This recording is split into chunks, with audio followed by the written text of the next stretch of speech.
give like that. I can't be the church like that.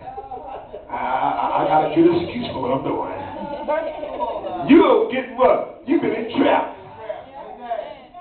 There are people that can stand up in God's house across this great nation of ours and be so free in giving God all that deserve his name.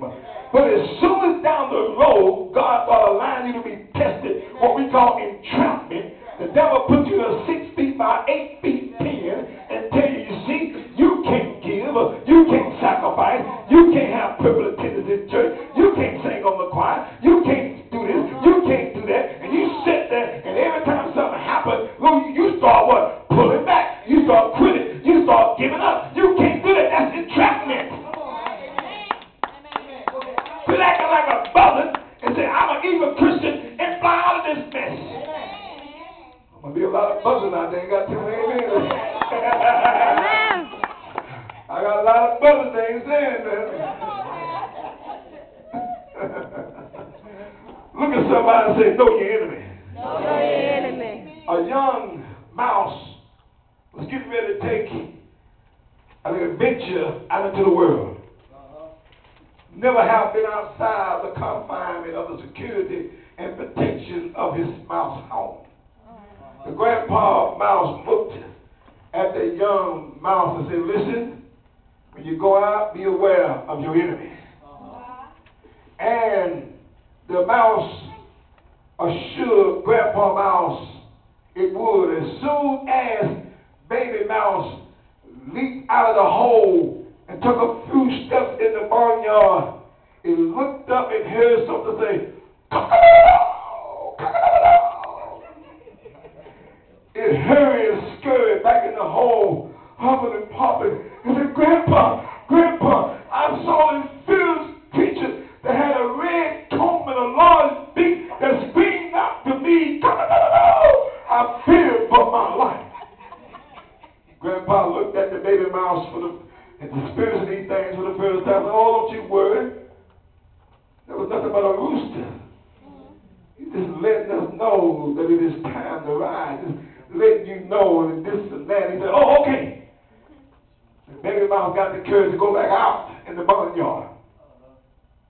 He hurried and ran back in the hole. And Grandpa, I seen one of the most fierce creatures. It had yellow legs, it had a black body, and began to look at me ferociously, flapping the wings, and it began to say, go, go, go, go, go, go, go, go, go. Grandpa said, oh, son, grandson, don't worry about that. That's Mr. Turkey. You don't have to fear him. He said, what you need to fear is the cat. See, the cat is a graceful walking creature. The cat is a subtle, smooth hair, whisker, sharp eye, conniving, innocent looking creature that'll pounce on you and take your life. That's who you need to be afraid of. The story is that in church today, we may have some roosters crowing and some turkeys that are gobbling. Bible be wrestling not against flesh and blood. They're not your enemy. Be aware of the cat. Those that are in war clothing.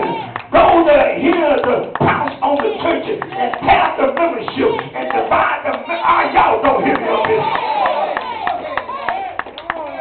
Somebody say glory.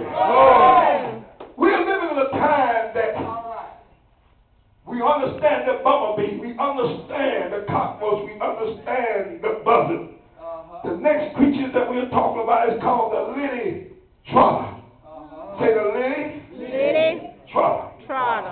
See, the lily trotter is a bird that mainly inhabits the warm climate, parts of Amazon, parts of the warm climate, tropical areas. And let me tell you something about the lily trotter that fascinates me, and I want to bring it to you. The lily trotter has the ability to fly. But the lily trotter, what it would do, it would walk on water, but it would step on the lily pad.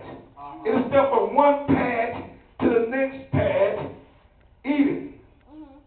Now the thing about this lily trotter is that it is a beautiful bird. But the lily trotter bird represents a Christian who compromises.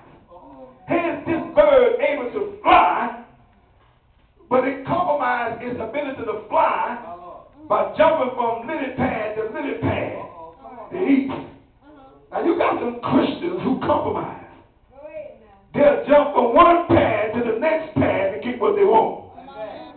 They'll jump from one church to the other church to get what they want. The Bible said those are those that have itching ears. Those that won't put up with what God takes them to. See, the lily trawler is a bird who compromises.